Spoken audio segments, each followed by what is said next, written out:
So I am Guy Sormand. I'm the chair of the advisory board for La Maison Française, and François Noudelman, who is the director, sitting there. And very rapidly, I want to thank Elizabeth McHenry, with the Dean of the Humanities, to be with us tonight. And you are more than the chair. You are the real chair of this operation. And you know the topic tonight, so I won't repeat it. And this conference is part of a series which has been initiated by the Région Normandie, and the vice president of the Région will explain why the Normandy is so much involved in the research of peace. And our guests tonight are, and I will start, and sorry she couldn't reach New York, Nyagale Bagayoko. She couldn't reach us because all the trains in France stopped working and she couldn't catch the plane. And so we have her in video conference. And thank you, Nyagale, to be with us. I mean, you are many, I won't describe and I won't read the CV of all of them because they have done so many things, it would be too long and boring. But Nyagale is the president of the African Security Sector Network. She's a professor at Sciences Po, and she's an expert on peace and war in a very difficult part of the world, which is the sub-Saharan Africa. Jérôme Bonnafont is sitting here in front of me, and Jérôme is a French diplomat. He has been many things. I will quote him as ambassador in Spain, ambassador in India, spokesperson for President Jacques Chirac, and is now the French representative at the UN, representing France at the Security Council. Then we have Jean-Marie Guéhenno. Jean-Marie will be the moderator tonight, and he's a professor at Columbia University. He was a French diplomat, and especially in at the UN. I always forgot it because it was you were in charge of the military operation, but that's not the names. It was the peacekeeping. Sorry, I confound the mean and the purpose and the results.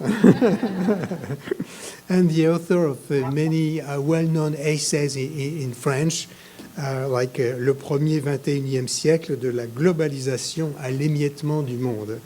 And Ana Palacio, I would say Ana Palacio is an influencer, and she's everywhere and extremely influential in international matters.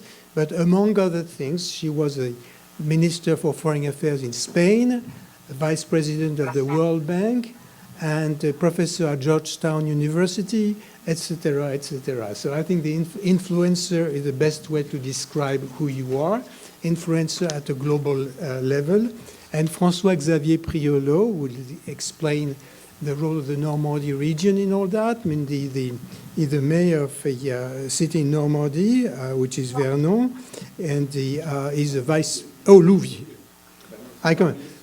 So, Vernon is the city of our prime minister, but it's nearby. It's nearby. And François-Xavier is the vice president of the Région Normandie, and especially in charge of this Normandie wonderful initiative, which is Normandie pour la Paix. And François-Xavier, please explain why Normandie is doing that. Thank you.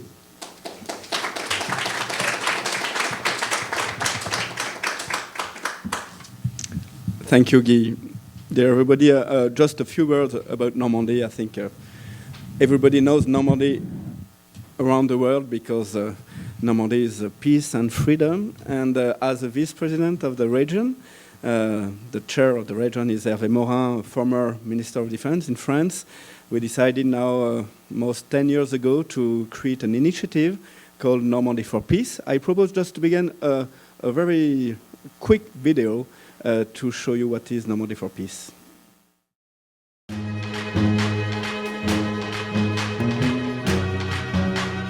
Ce monde semble nous échapper.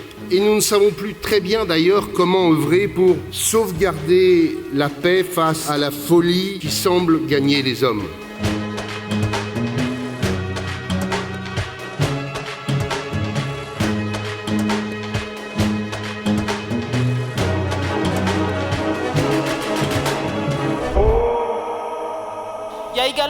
dangers associés aux menaces sur la liberté d'expression dans le monde, des défenseurs de l'environnement, ou bien tout ce qui peut saper la contestation non violente.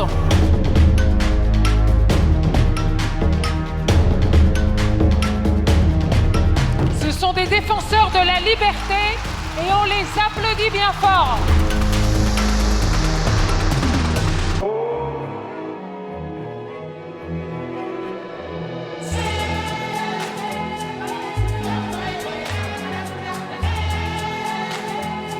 Parce que c'est génial, on a eu beaucoup de discussions, c'était beaucoup d'interactions.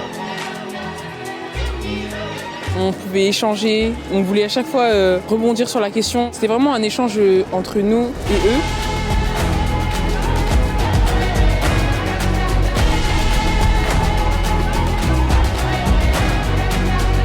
On voit vraiment des gens qui sont investis. Ça donne un peu d'espoir, mais ça montre quand même des faces du monde qui sont assez dures.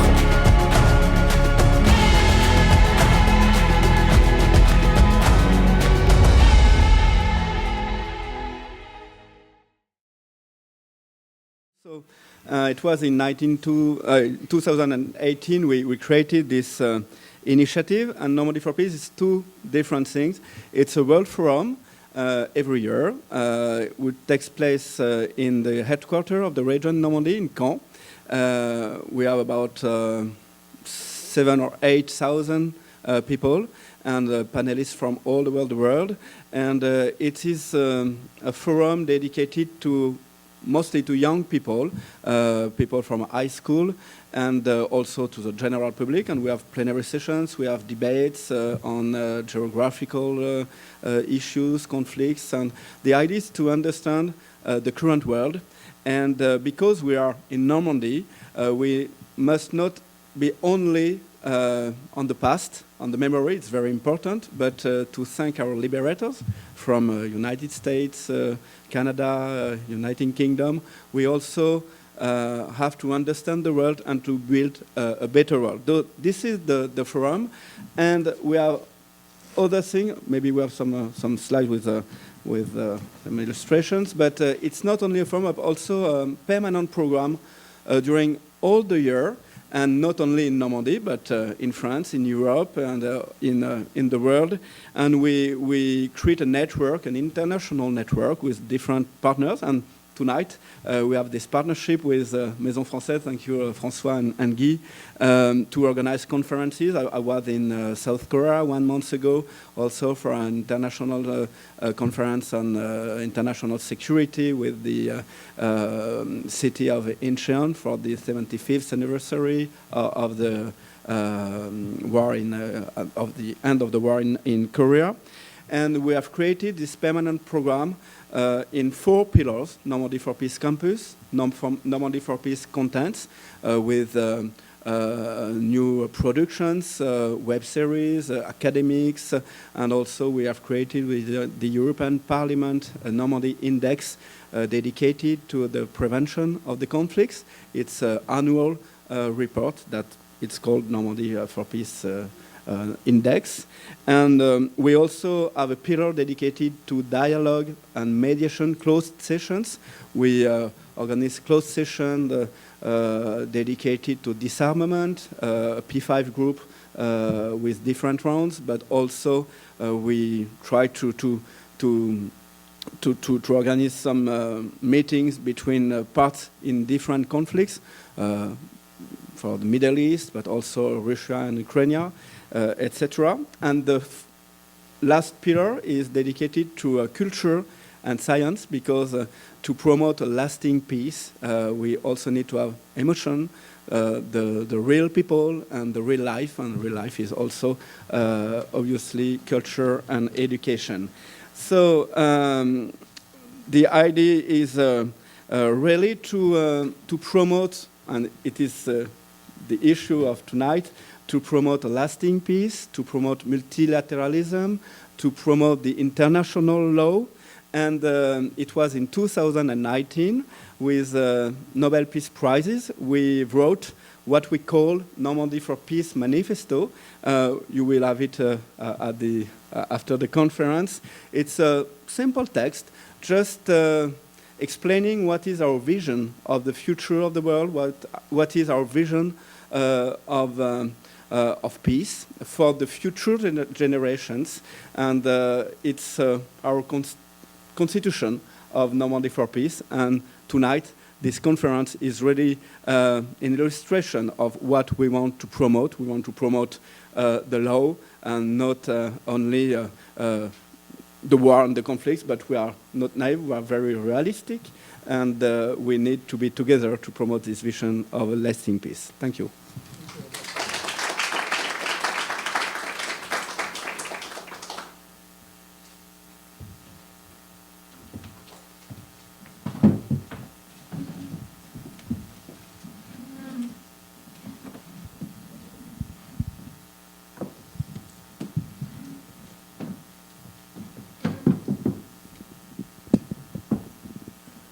Well, it's a great pleasure to be here from uptown, downtown. And I must say I had the pleasure of attending the Normandy Forum some years ago, and it's a really wonderful experience because you learn there that peace, in a way, has to be built from the bottom up. It has to be built with the people, and the sort of multi-generational approach that the forum takes is quite remarkable. Now, today, we are going to see that peace also needs a framework, needs laws, and that's more top-down. And I must say that when I look at the situation today, it's not terribly encouraging. Did not happen just today. It's a process that has taken several years, I would say the last 25 years. I remember being in the chamber of the Security Council when the post-9/11 resolution was adopted. And the Russian ambassador, who at the time was Sergei Lavrov, said with a nice smile, "Oh, we have just massively extended the right of self-defense." And he was absolutely right, because the whole balance of the UN Charter, where the idea of unilateral use of violent force would be the exception, and the rule would be force used through the authority of the Security Council, that balance was completely upset, both by the transformation of war and by the way international law is now implemented. It was first a global war on terror, targeted strikes. This was a controversial war in Iraq. It was a series of events that make us almost used to this sort of secondary role of the law. And one cannot help making dangerous and threatening comparisons with the period that preceded the World War II. You had the invasion of Manchuria by Japan, the creation of a puppet state. You had the invasion of Ethiopia by Italy. You had the remilitarization of the Rhine. All these events, each taken discreetly, was bad, but the combination really created the context in which World War II happened. And so that's sometimes the feeling we have today, that one step at a time, gradually international law is becoming irrelevant, both internationally. We've seen now the possibility of sinking ships in the high seas, which is also something that challenges international law. We see how international law in internal conflicts, international humanitarian law, is violated. We see what has happened in Gaza. We see now what's happening in Sudan. And as we speak, in Darfur, in the capital, in the biggest city of Darfur, Al-Fasher, there are apparently untold scenes of horror that are happening as the rapid support forces have taken control of the city. Forces that are supported by nations in good standing in the United Nations, and that should be a shock for all of us, but that's the reality of this world. So to discuss that, we have a remarkable panel, and just because I spoke about Sudan, I'm going to ask Madame Bagayoko to speak first, because Africa at the moment is on the receiving end of this erosion of international law, and there are African efforts to counteract that, but the reality is that there are multiple situations of violence at the moment, and I think it's important to hear from you what the African continent can do to stop that. Okay, thank you very much for your invitation, and once again, my deepest apologies for not having been able to reach you out here in New York tonight. First of all, I would like to tell you that I'm not a lawyer and that the perspective that I will develop here is based on my research conducted as a political scientist on the African continent and mostly in French-speaking countries. To begin with, it is important to mention the fact that it has already been a decade or so that international law has begun to be contested and increasingly rejected in Africa. It's definitely not new. According to me, such a rejection is threefold. First, there has been a rejection of the norms underlying international law. In particular, the liberal democratic model that has been guiding political and institutional building efforts, especially in conflictual environment you are referring to, because you mentioned Sudan, of course, but you also have what is happening in the Sahel region, what happened in Ethiopia, the long-lasting conflict in the Great Lakes, also what is happening for decades in Somalia, and more recently in Mozambique. So you have lots of conflictual environments, which are definitely not post-conflictual, but which are long-lasting conflictual environments. And the norms, democratic liberal norms I was referring to, have been increasingly seen as not only intrusive, but also as irrelevant to address the peculiarities of African environment. Second, I think there also has been an opposition to the values promoted by international law, particularly those having an impact at the societal level, which have been more often than not perceived as forms of moral imperialism. And this is particularly the case of human rights in their different implications, for instance, regarding gender equality, LGBT plus rights, or environmental standards. And third, I think that there also has been a growing distrust towards the different actors implementing international law at different levels.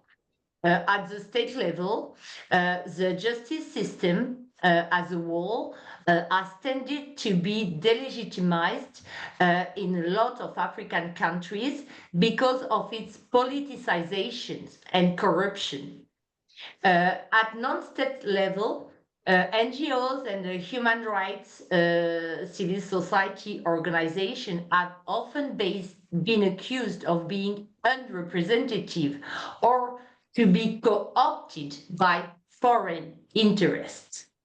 At the regional and continental level, multilateral organizations have lost an important amount of credibility.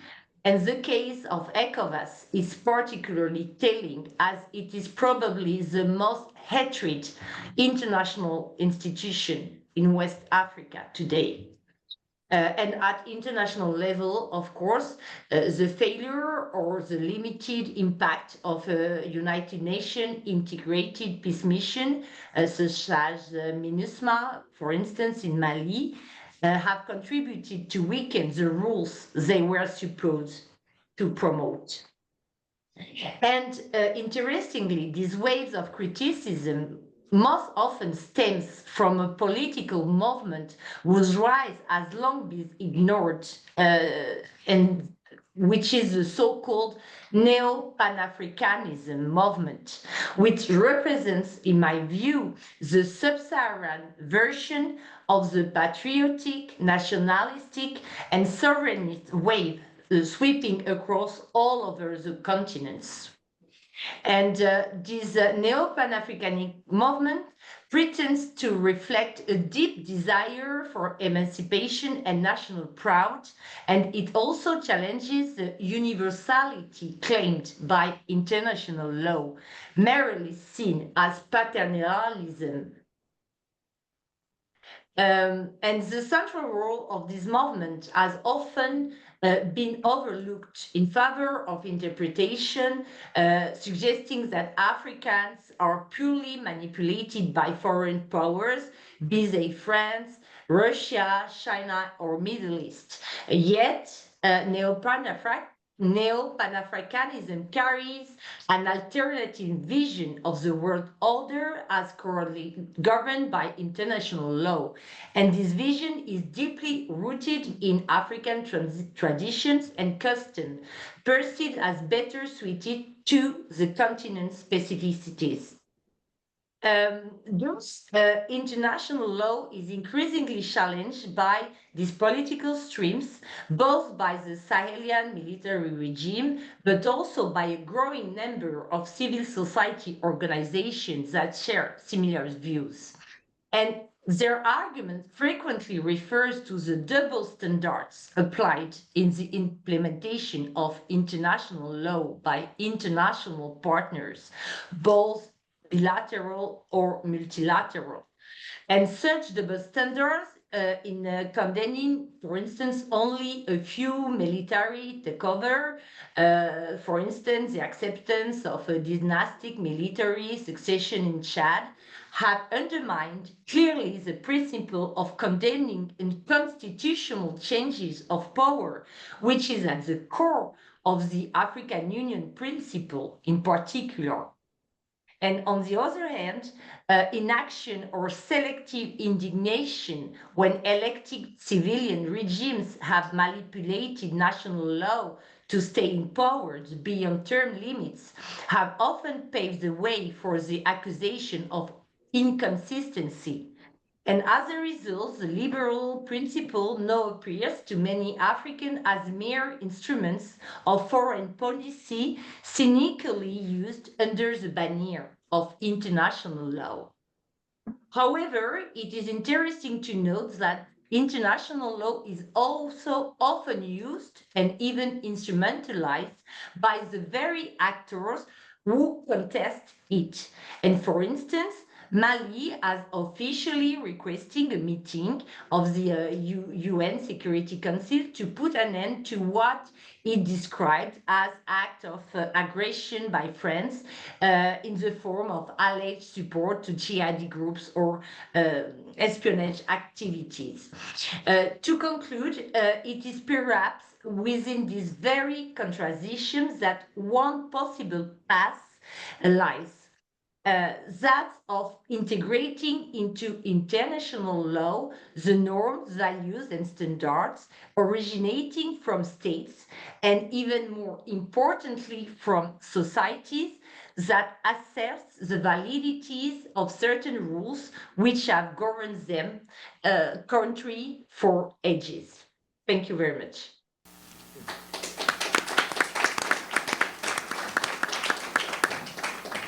Thank you very much for what you said, which is very interesting because it really shows that the North, so to speak, has completely lost the control of the narrative, to put it mildly. Absolutely. There's no, absolutely, there are two different worlds that don't talk to each other. And I think Ibrahim Traoré is a good illustration of that.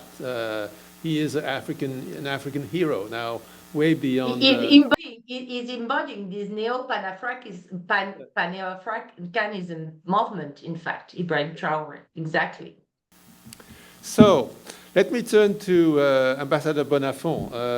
You are representing France in the Security Council at the the whole United Nations, but you are daily in contact with your colleagues at the Security Council, which in the Charter is the guardian of this international law. And if I may say, you are at the forefront of the double standards, of the ambiguities, sometimes contradictions of the international community. And so what can be done to make that institution, which is the supreme institution when it comes to peace and security, more respected, not seen just as a guardian of principles that only serve a few powerful countries? Well, Jean-Marie, you know the answer better than me because you have been around this game for longer than me. But first of all, I would like to tell you, Madam, that your intervention was absolutely fascinating and was giving an extremely vivid illustration of what we are talking about. But I have a problem of point of reference, to tell you the truth. When I was in New York 30 plus years ago, we had a genocide in Bosnia. We had a genocide in Rwanda. We had peace processes that were hesitatingly succeeding here and there. And we had the hope of a bright future. And Fukuyama, not Fukushima, was writing his book about the end of history. Then, when I was with President Chirac, we had 9/11, the biggest terrorist attack that occurred for decades. So chaos, for me, is the natural state of affairs of the world. And what has happened during the last decades is that we have had the illusion that we could build something better.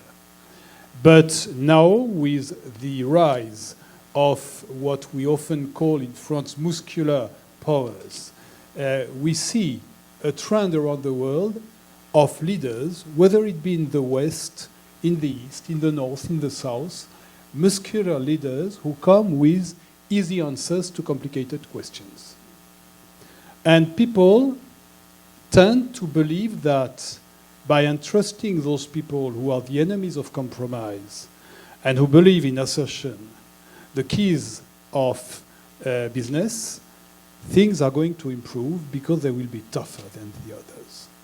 But the problem of being tough is that if you are not immediately tougher than the other one and put an end to his ambitions, the other one resists and rises again. And this is what has happened with Putin in Ukraine. Putin thought that within days he would invade and control Ukraine. It didn't happen so. 4 years later, 3 years later, he's still blocked in this conflict for a very, very long time. And what we see is that the unilateral use of force usually leads to conflicts that do not end. So where is the Security Council here? First of all, the Security Council is not a legal organ. It is an organ that has been built within the Charter, which means institutional, but it is not a judicial organ. It is a political organ. And it is constituted of states which at the same time have to defend their national interest and seek for a global interest. But then comes the veto.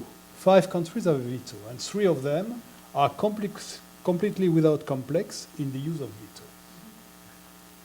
Why has the veto been established? It has been established, and Jean-Marie knows that very well, because if there had not been a veto, the American would not have been in the room. Simply. Because there is a question which is the type of relationship United States, the biggest power in the world for many decades, have with international law. And there is here an exceptionalism, which is a tendency of the US to consider that the law applies to others, but when their national interest commands, they have the right to abstract from it. But the problem we have now, which was the same during the Cold War with the Soviet Union, is that new big powers are emerging, which are doing the same. We are so big that we do not need to respect international law. international institutions. And we see a tendency of the world to have a few super big powers distributing power and influence amongst themselves through rivalry and a mutual understanding, and trying to impose their will to the others. Fortunately, this tendency is not concretizing all the time. First of all, because nobody wants general conflict. And therefore, at some point, people think and withdraw a little bit from their ambitions. Second, because when you want to make a deal with the other, you have to find a compromise. And when you compromise, you don't fight. And you see right now between the US and Russia, you see in the back and forth of the US-China relationship, this permanent hesitation between compromise and rivalry, which is a tendency that we have to take into account. So what is to be done in the Security Council and outside Security Council? Outside Security Council, what is necessary is for medium-sized and big but not super big powers who do not have an interest in a strength-based order and who have an interest in a rule-based order to get together and to express the will of the silent majority of the states of the world to have a rule-based order and not a strength-based order. And here I would say that what is imposed to Europe by the US, take into account your own defense because we are not going to continue to pay for you, can be an excellent wake-up call and can be an excellent occasion for Europe to assert its sovereignty and to establish with other medium and big-sized powers who are not super big the will to have a rule-based order worldwide. Why would it be so? Demographics command. To go at war, you need young people. We simply do not have enough young people to go at war in Europe anymore. So is it for the Americans, by the way. There is no prospect of America sending waves of young soldiers abroad to make a big war. This does not exist anymore. Demographics do not allow for that. And this reality is extremely powerful. And you have to look at demographics, but this would bring us too far. I will conclude this introductory propos by simply saying that within the Security Council, if we want to be efficient, we need two things. We need, number one, and this is imperative, a minimum understanding between Russia, China, and the US. If those three do not have an interest in something, for the time being, it is impossible to go forward. Which is why, for Ukraine, you need an agreement of Russia to find a conclusion to what they have started there. Which means that for Gaza, hope is possible again because the Americans have decided to enter into the game and to say to Israel and Hamas, now the war is over. Let's hope it will work. Let's hope it will work. This is the most important thing that we have now at stake in the circumstances. With Iran, things could be put under control on the nuclear side when you had the E6, Russia, America, UK, France, China, and I remember, and I forget Germany. One, and Germany, thank you, together. P5 plus 1. P5 plus 1, E3 plus 3, you have different formulas, to go together to control this. And when Russia and China withdrew from this agreement, Iran has been able to start again this thing. So first of all, you need these three: acceptance or neutrality on operations, which exist in some ways. And second, you need others to rise and others to be able to give troops for peacekeeping, to give money for reconstruction, to engage in mediations, etc., etc. Because it's too easy to say that it is the fault of the Americans, the Russians, and the Chinese. you need to engage if you want this rule-based order to be back, or to be constructed. Thank you very much.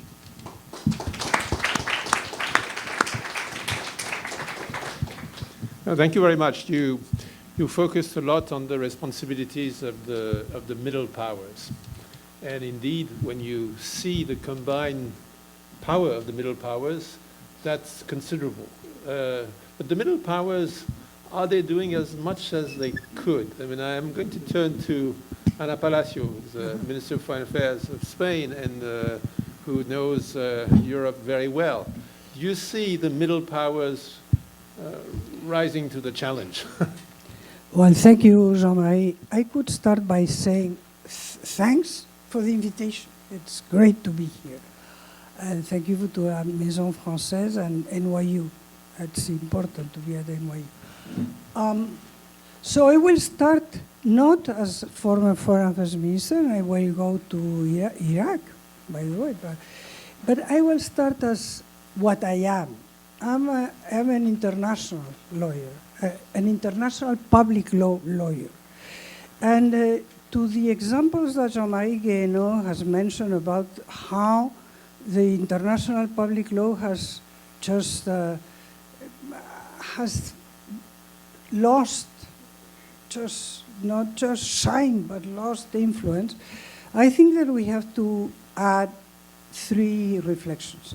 It's true that international public law now is replaced by acts of one, but let's be clear, we have a very good example in Europe when I was going to say Ursula, no, it's Merkel, the Chancellor Merkel went to negotiate with Erdogan about immigrants coming from Syria and other places. She negotiates on behalf of the European Union, and it is said in the declaration that this is not legally binding. What does this mean? There is an agreement. Every agreement in the European Union is I mean, you can bring it to the Court of Justice. Nobody has done that, but I think that this is a good example of this slippery slope we are in. There are other examples, both, I would say, less good and bad. The GCPOA that Ambassador Bonnafont was mentioning, the agreement on the nuclear program, that in my opinion it was a great achievement of diplomacy. But the GCPOA, it's not a treaty, it's not legally binding. It's two declarations that have an umbrella that is a joint press declaration. So there is another way to that the way we conceived and the way in 45 the way that we foresaw this future where law would matter. Power has always mattered, and it was always clear, and the Security Council, as Ambassador Bonnafont has explained, is just the center where you have to combine the interest of the states, power, because interest of the states, in the end, behind there is power, with what law gives, which is certainty. Well, the third example, which is a good example, we Europeans, when we were negotiating the Paris Accord of 2015 on climate change, we insisted it has to be legally binding. It is not legally binding, and by the way, again, and this is a success among others, and principally, I would say, of the French diplomacy that was holding the process, and that in the end convinced the rest of the Europeans there is no way that we will reach something legally binding. And what we see in this Paris Accord is that the production, it was not just among states and a treaty. The production, it was reflecting a different world. This is the world we are living in. Let's be clear. The implementation, it's completely different. And the enforcement is completely different. So let's be clear that the times have changed from the I mean, the world that was imagined in the Atlantic Charter by Churchill and Roosevelt, this world that where peace was to be achieved through prosperity, where you say all the countries or all the states in the world, big and small, victors and vanquished, have to have access to all the raw materials that they need for the development, where they say that people have to be free of want and fear. And I'm paraphrasing, but I'm almost sure that there are many things there that the world has changed. And of course, Jean-Marie has mentioned what everybody mentions, which is Fukuyama. I may have a faible, as the French say, for him, because he's a friend. But I think that there are, in my opinion, two books that reflect much better this evolution of the world. And one is Anne-Marie Slaughter. Anne-Marie Slaughter in 2004, so in 2004. And allow me, because I have it here, and I will, what she says is the New World Order, Anne-Marie Slaughter, 2004. She says, the building blocks of this order would be not be states, but parts of states, court, regulatory agencies, ministries, legislators. I mean, come on, this hasn't happened on us Europeans. I'm quoting from Mark Leonard, how Europe will rule the 21st century. By creating the single internal market in the world, Europe has become an economic giant that, according to some calculations, is already the biggest in the world. As the world becomes richer, we are in the logic of 41 or 45. As the world becomes richer and moves beyond satisfying basic needs, he's paraphrasing the Atlantic Charter. Such as hunger and health, the European way of life will become irresistible. In every corner of the world, countries are drawing inspiration from the European. This is the Brussels effect and the regulatory power. So sorry, it hasn't happened. I could go on. And now allow me, because this is this happy globalization that is when this paradigm of peace through prosperity, prosperity through exchange is, I would say, dilapidated. This is when globalization goes array. But today we are in a different world. I have read here in the United States the big blockbuster Dan Wang, and quoting from him. Well, again, Europeans. Now it's very interesting because Europeans are not a la mode. I'm sorry, we are the evils. And I will finish by this because I fully agree with Ambassador Bonnafont. There is a possibility there because we know how to do it. Without lecturing, without preaching, but we have to do. But look at what Dan Wang says. Europeans have a sense of optimism only about the past, stuck in their mausoleum economy because they are too sniffy to embrace American or Chinese practices. And the rest of the world is either too mature or too young to match the impact of these two superpowers, it's American or China, that will conform the world. And he says, and that's important, the starkest contrast between the two countries is the competition that will define the 21st century. An American elite made up mostly of lawyers excelling at abstraction versus Chinese technocrats class that made up mostly of engineers. So law, and I'm sorry, this is what we are facing, that we need to bring back the shine of what international law can achieve. And what can international law can achieve? Lower risk, yes, in some cases, but mostly lower uncertainty. And the problem of uncertainty today is that we cannot make predictions because we don't know what X or Y or Z will decide and that will affect all of us, or if we make a film that is not like somewhere, we are going to receive 10% taxes on everything.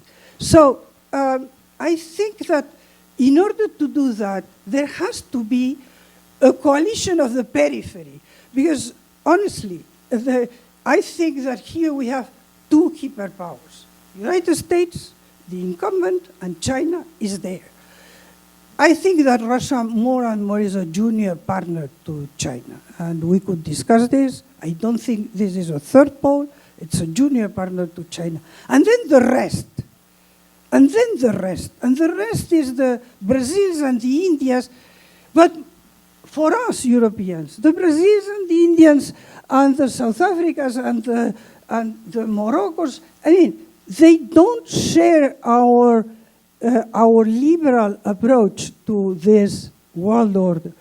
So in order to achieve what Ambassador Bonnafont explained, and that I fully subscribe, what Europe has to bring there is know-how. It's not, we need to build from the bottom up and to build in a real participatory way. I work not as much as Professor Bagayoko, but I work a lot in Africa. And in Africa, they are fed up to listen to us Europeans lecture them. They are fed up. It's something that you feel. And now they are starting to liberate themselves. So, is there a gloom and doom? And no, I think that we can recover if we build it in a cooperative way. And there, honestly, I think that we Europeans, we have a lot to say because we know how to make it. The European project started in war, and we achieved it in peace, and now we are facing times of unpeace, and I hope that we will go forward.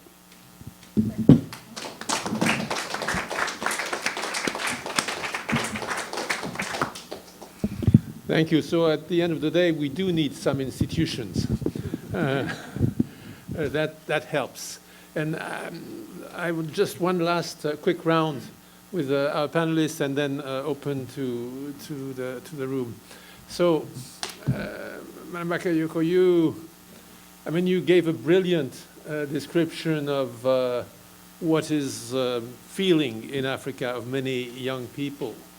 And when one looks at the African institutions, you said ECOWAS is one of the most hated institutions in the Sahel. I remember other times when you had, in West Africa, you had Obasanjo, Kufuor, in a sense that actually ECOWAS was one of the most effective organizations in Africa.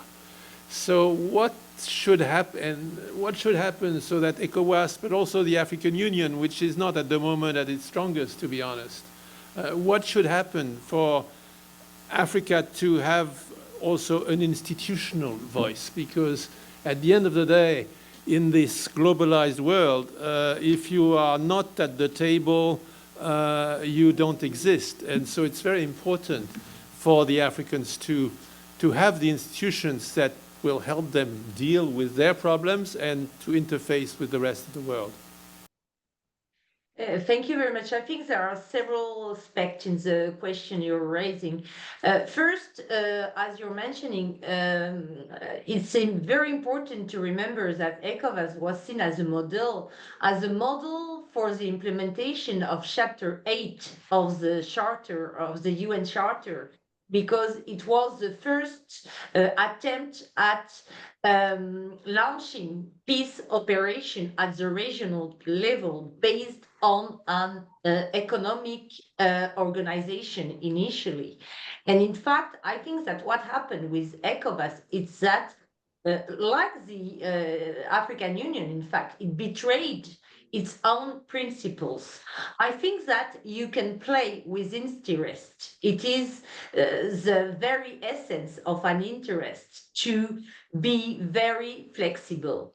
But I think that principles have to be fully respected by the institutions which are meant to promote them. And there have been too many infractions, too many exceptions in the way in which those African institutions, to begin with ECOWAS, have implemented their own mandate.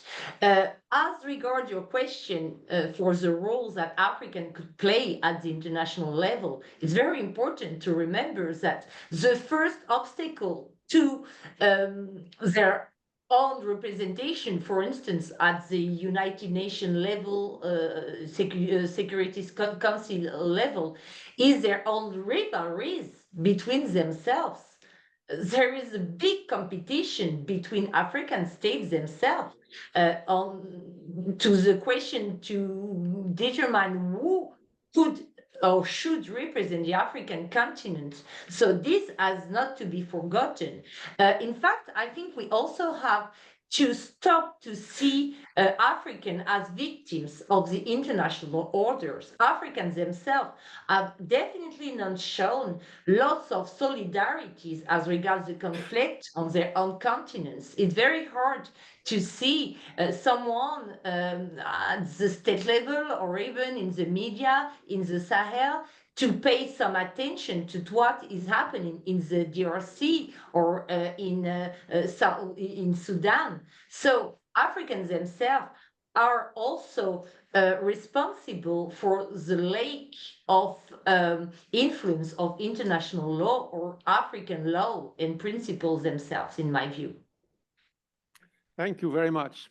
So turning to Jérôme Lafont, the UN just celebrated, in a sort of, it was a bit bittersweet, its 80th anniversary. And there are big debates on the UN as an operational body, and you know it well. You were ambassador in Geneva too, and the UN as peace and security hub more in New York. And so there are two UN in a way. How do you see the future of those two UN, to give us some hope? Well, first of all, demographics. I will come back to that. A few decades ago, we were 2 billion on Earth. Now we are 8, and we are on the path to 11. In other words, we had to accommodate countries, institutions, resources calculated for 2 to 8 and plus. So this cannot go without tension. This cannot go without explosions. This cannot go without challenges. And remember that when we were European on a dynamic demographic trend, we were exporting each year 1 to 2 million people to the US, to Australia, to so many other countries. And we did that approximately from end of 19th century to mid 20th century. So yes, when there is demographic expansion, there are remodeling of structures in the world. And whether we like it or not, we have to accept that. And in Africa, the demographics are incredible. When Mali was independent, became independent, it was approximately 2 million. Now it is around 20, 24 million. Nigeria was 20 million, is now 250 million, if I am not mistaken, and is going to be 400 million by the mid-21st century.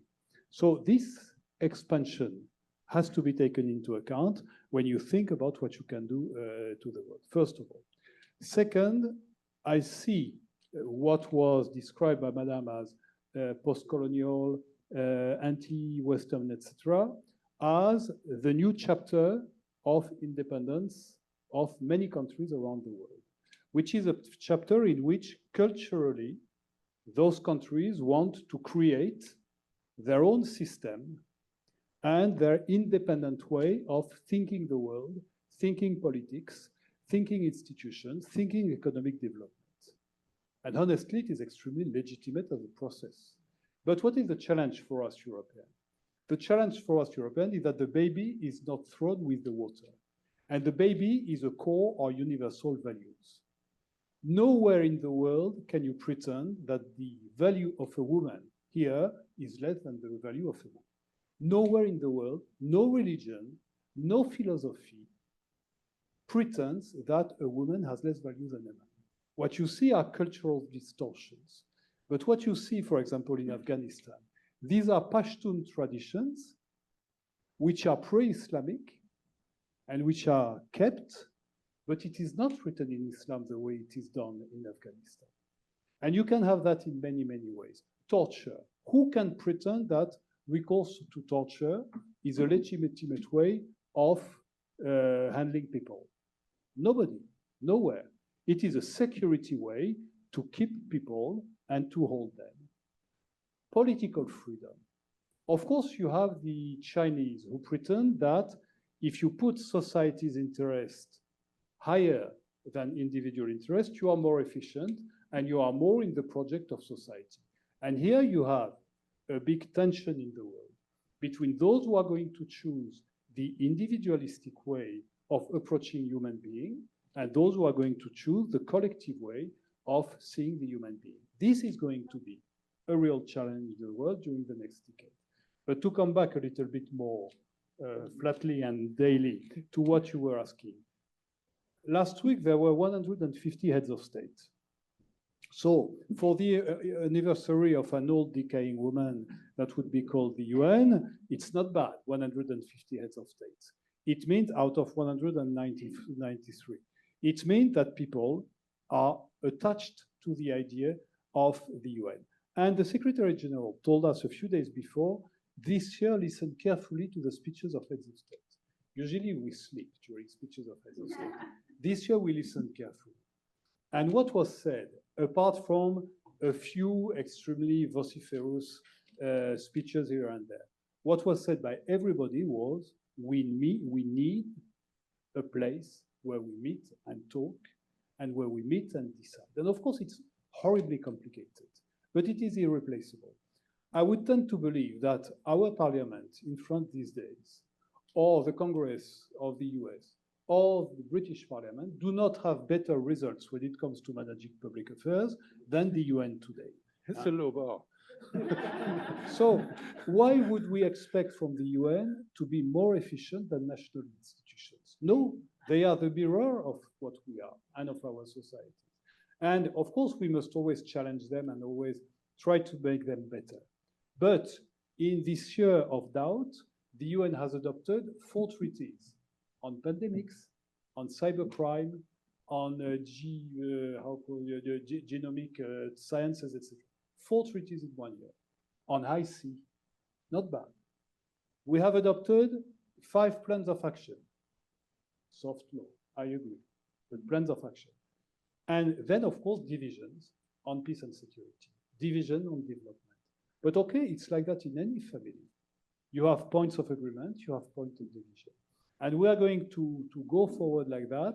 And I would just like to say in this house, which is la Maison Française à NYU, that we have to combine in a clever way the French rationalism and Cartesianism and the Anglo-Saxon empirism, by which you create as you do. You know, I was reading, and I will finish by that. I was reading this morning a cable from our embassy in Tel Aviv talking about what's going on right now in Gaza with the Americans in charge of humanitarian, etc. And the comment was very American. It was a comment by one of the commanders that our diplomat was questioning about what they were doing. We are just moving forward. We will see where it leads us. A French would never say that, never. But an American says it very naturally, and I think that the method of the French plus this empirisme, le créateur of the American, is something that can give results. Thank you very much. Thank you.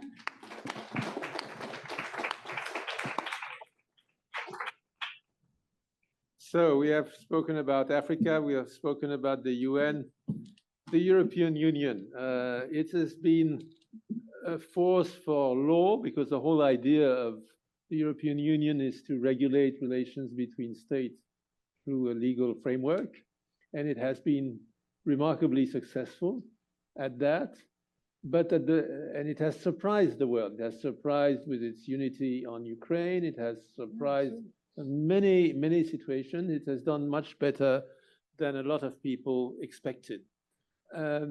What do you see now as the future for the European Union, as it is pulled between the United States that is not always friendly, China that sometimes plays one country against the other, and Russia that has attacked not a member of the European Union, but a European country with which the European Union has a lot of sympathy and has challenged the legal order, the world legal order, and the European legal order?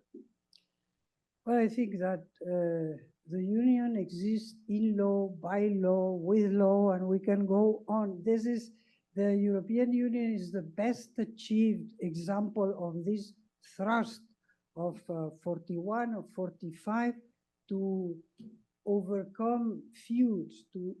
Europe has been a territory that was every generation there was blood in this territory, and I mean the reconciliation between France and Germany. This morning we were discussing why there is not a similar reconciliation between, say, South Korea and Japan. So there is, I think that we have to be very proud of what we have achieved. And we Europeans, we tend to belittle or to be too demanding of this. And many times when I discuss, I say, well, you know what? 100 years ago, we were fighting. So this is as a preamble. We are at an existential moment. What we face now is that, as I read with Mark Leonard, we were betting on peace. We took the perpetual peace of Kant for granted, and we grew within this. Of course, this peace was warranted by the United States, and this is not any longer. We have an ally that doesn't, the United States, that right now the administration doesn't believe in alliances, because in many other things. I agree that, I mean, I wouldn't say it's a blessing in disguise or not in disguise. It's not a blessing, but it has shaken the Europeans up. And of course, Jean-Marie Guéhenno has mentioned that the solidarity between very different sensitivities. In Europe, nobody believes that Russia is a threat. In Spain or in Italy, at all. But there is a sense of solidarity that goes beyond that. I think that we have a big challenge. I personally think that this challenge has to be responded with a federalist interpretation of the treaties as they are. And I'm going to speak at the treaties as they are. I was part of the presidium of the ill-fated Constitution. So I'm a mother of the ill-fated Constitution. And by the way, through this, I will respond to Iraq. Because when Iraq divided, no, I don't know, yes. But Jean-Marie has asked me if I could speak about Iraq. I have no, again, it's too simplistic to say like this. Among other things, because in the run-up, European Union was discussing the Constitution.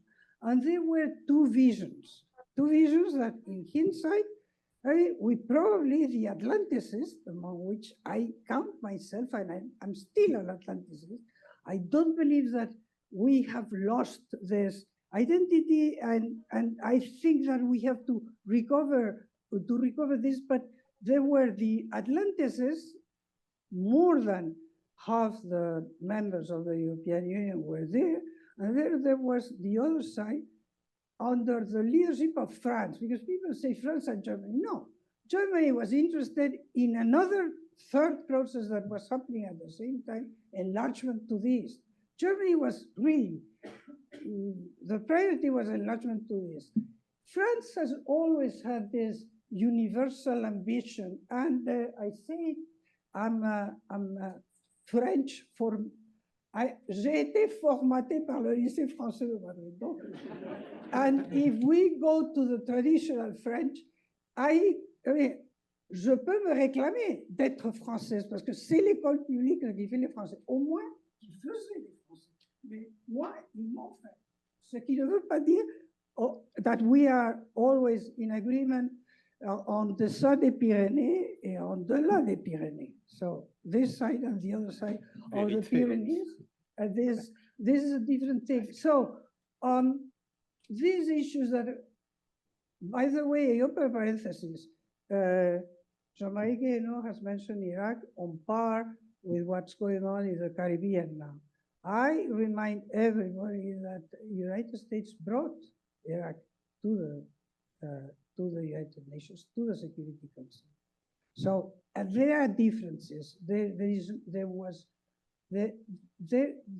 are differences that have to be interpreted in the moment. And in this moment, we had all these processes, and there was a position that was more Atlanticist and another position that today, of course, you will say, well, maybe they were right, these French, of being counterweight, counterpower, or counter something to the United States. This is where we are now.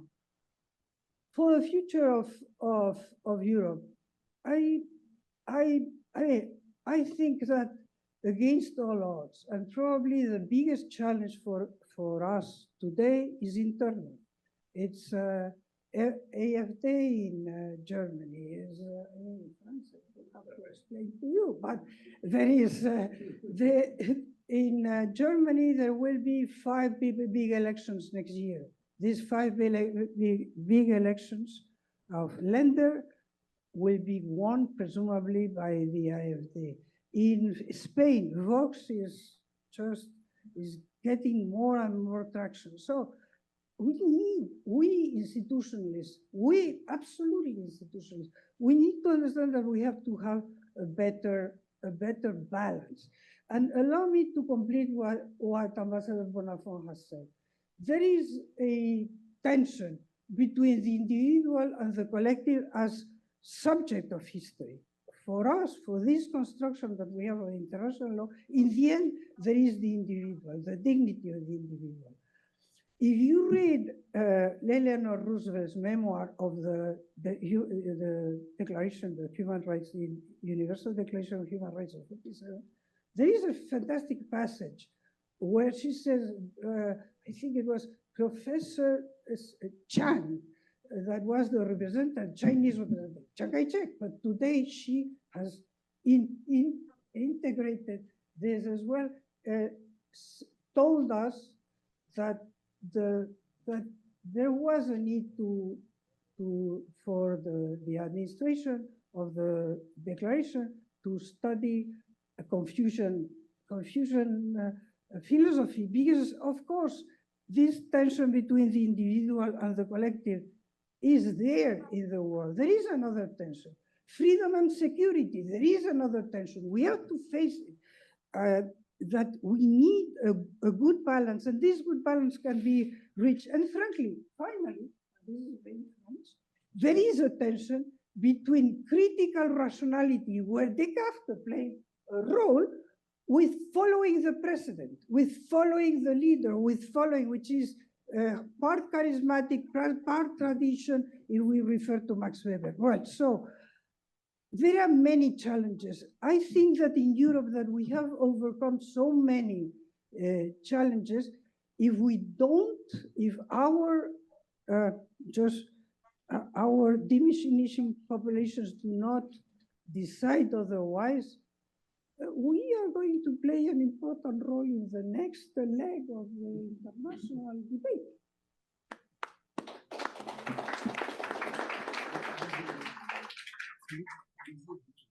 I will have to leave now because I have a previous commitment, so it's not disrespect to our brilliant panelists, but you will forgive me. And thank you for wonderful conversation.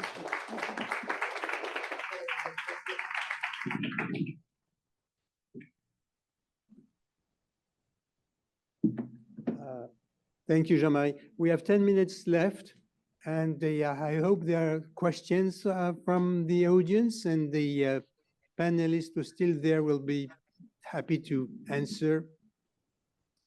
So your turn.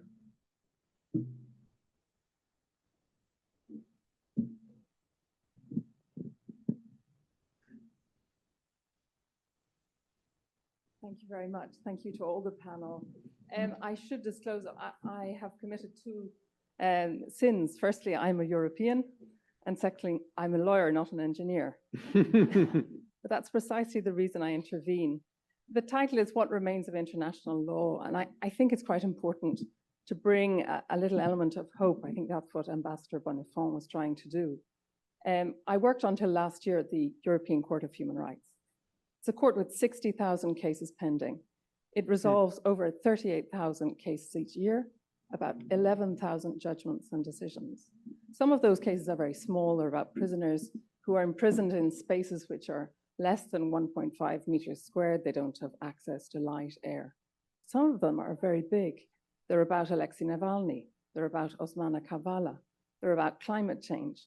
They're about Georgia and Russia, about Ukraine and Russia.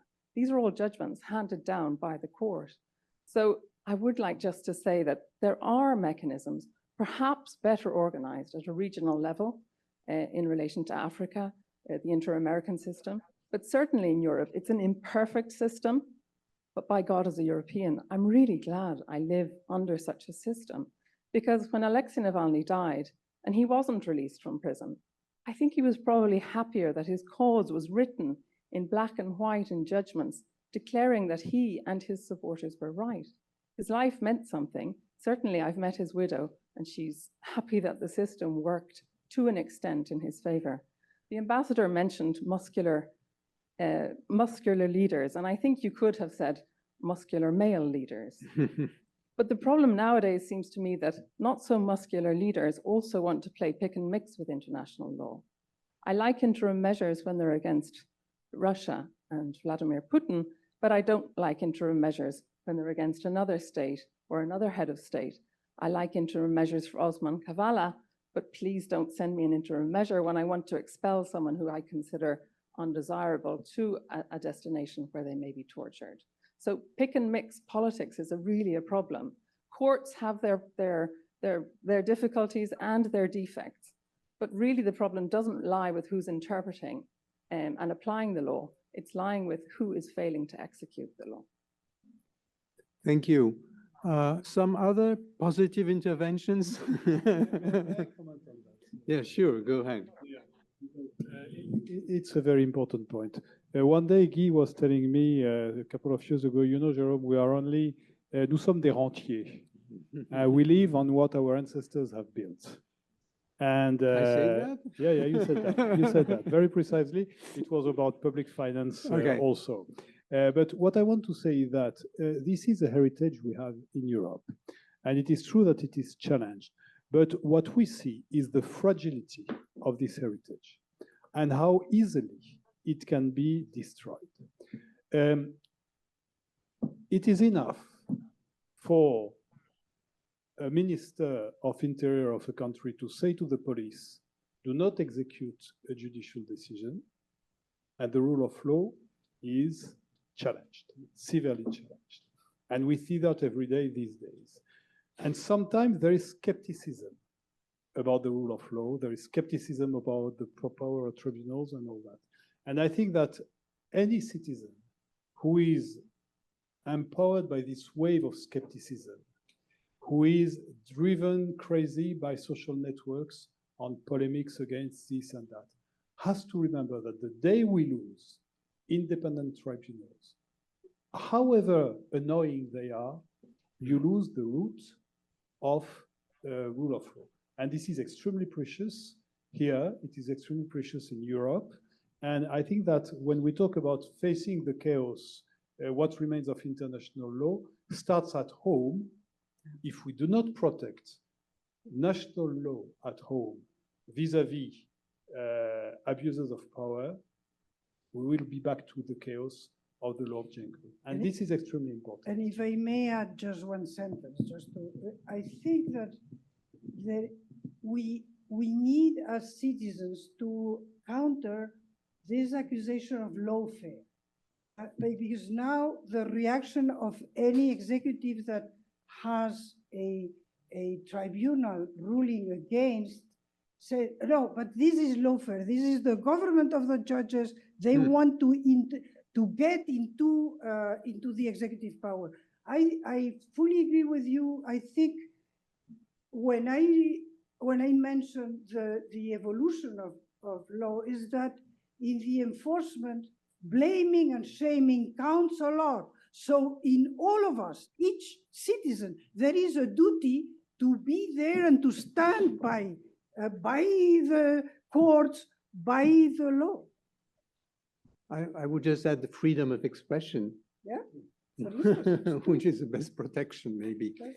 Any last ultimate intervention? And I'm sorry, because Jerome Bonnafont has to leave, and Anna is flying back to Madrid, so this will be the last intervention. Please. So I'm part of the UN system working for UNICEF, and so I'm kind of asking a question about the kind of dynamic of power between multilateralism and isolationism, because we have seen a lot of budget cut for the UN.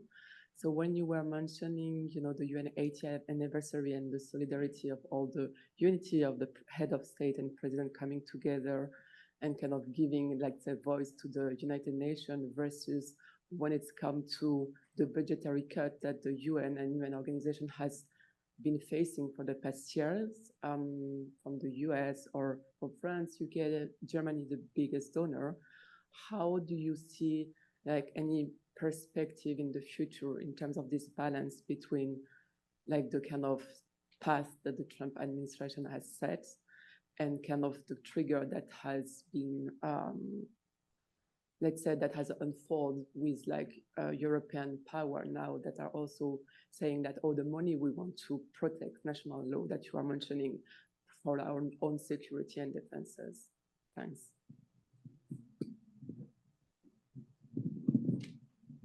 We are adults in the room, so I will talk very bluntly.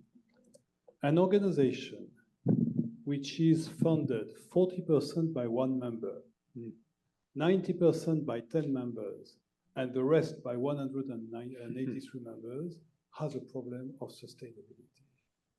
And the problem of humanitarian aid in the UN system is that the US were giving 40% of the finances, 10 more were giving another 40%, and the rest was giving the little amount. So first thing to address is the global balance of financing multilateralism. Second, when it comes to the general UN budget, China plus US is 40 to 50% of the UN budget. China plus US alone. And here again, if you add the 10 or 20 first donors, you have 90% of the general budget of the UN. And you have countries like India, like Indonesia, who pay, like Singapore, almost nothing. Is that balanced? No, it is not balanced. Other consideration. The WHO is financed 80% on voluntary contributions, which means the state decides what it gives every year, and 20% on assessed contributions, which mean obligatory contributions. Unbalanced, because at the time you have a budget cut to decide, what do you cut first when you are a parliament? You cut what goes abroad. It is as simple as that. So the whole financing of multilateralism has to be taken back to its basis and to establish a new sustainable way by which international action will be financed by all those who have the possibility to do so, including by automatic mechanisms of sustaining this, like we did in the European budget, when we decided that 1% of the VAT would go directly to the European budget without national passage. So I think that this is the way forward. It will take years to put it in place, but I think we have to start now. Personal opinion. Okay, look, I think we have to stop now, right? No, we have, and I want to thank the panelists and to thank the audience also for the attention and the interest in this remarkable meeting, and thank you for the Normandy region who make this made all this meeting possible, and see you next time.